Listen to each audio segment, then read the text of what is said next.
کہ جو آپ تبصرے کرتے ہیں نا دوسروں کے بارے میں وہ بھی نہ کریں، کیونکہ آپ کو اس کی بھی جواب دہی کرنی ہے۔ بہت سی باتیں اگر بندہ آپ کے درمیان بیٹھا ہوا ہو تو آپ ہرگز نہیں کریں گے، مگر اس کی غیر موجودگی میں آپ بڑے تبصرے اس پر کر رہے ہوتے ہیں۔ تبصرے بھی نہیں کرنے۔ ایک بات انہوں نے بڑی خاص کہی جس پہ اب سائنس بھی ورک کر رہی ہے، جو الفاظ آپ کی زبان سے ادا ہوتے ہیں وہ فنا نہیں ہوتے، وہ اسی فضا میں محفوظ رہتے ہیں۔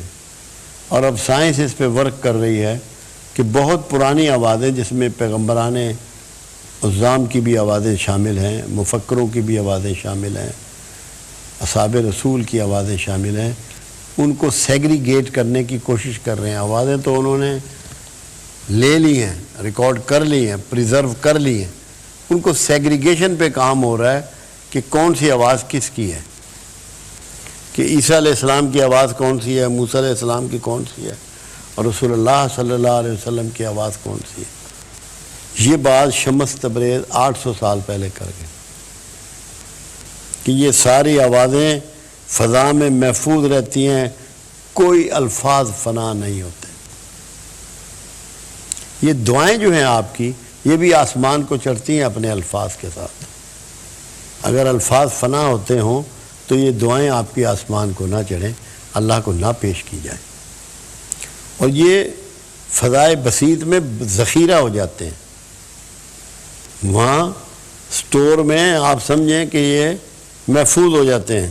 اسی لیے یہ لکھ رہے ہیں کہ کسی ایک بندے کی تکلیف ہمیں دکھی کر دیتی ہے، اور کسی ایک بندے کا سکھ ہمیں سکھی کر دیتا ہے، خوش کر دیتا ہے۔ اگر آپ لوگوں کی تکلیف محسوس کر رہے ہیں، لوگوں کے دکھ آپ محسوس کر رہے ہیں، تو آپ اللہ کے مقرب بندے ہیں، اور اللہ ان کو معزز کرتا ہے۔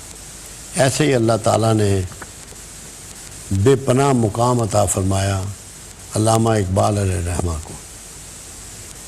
کیا کیا انہوں نے رسول اللہ صلی اللہ علیہ وسلم کی امت کا درد اپنا لیا۔ ان کو اللہ کے حبیب کی اس امت کا بہت درد تھا، اس کے لیے سوچتے، اس کے لیے شعر کہتے، راتوں کو جاگتے، آنسو بہاتے۔ تو جب یہ درد آپ میں پیدا ہو جاتا ہے تو آپ بڑے ہو جاتے ہیں، عظیم ہو جاتے ہیں، معزز ہو جاتے ہیں۔ تو ایک اصول یہ یاد رکھیے، 26واں اصول، جس کے اندر مخلوق کا درد نہیں ہے اس کا درد اللہ کو بھی نہیں۔ اگر آپ چاہتے ہیں اللہ کو آپ کا درد ہو، اللہ کو آپ کا احساس ہو، تو اس کی مخلوق کا احساس کیجئے، اس کے درد کو اپنے اندر سموئیے اور اس کو اپنائیے، اور کوشش کریے، دعائیں کریے، ایفرٹس کریے کہ لوگوں کے دکھوں کو، درد کو کا مداوا آپ کر دیں، کوئی اس کا حل نکال دیں، کوئی اس کی وسیلہ بنا دیں۔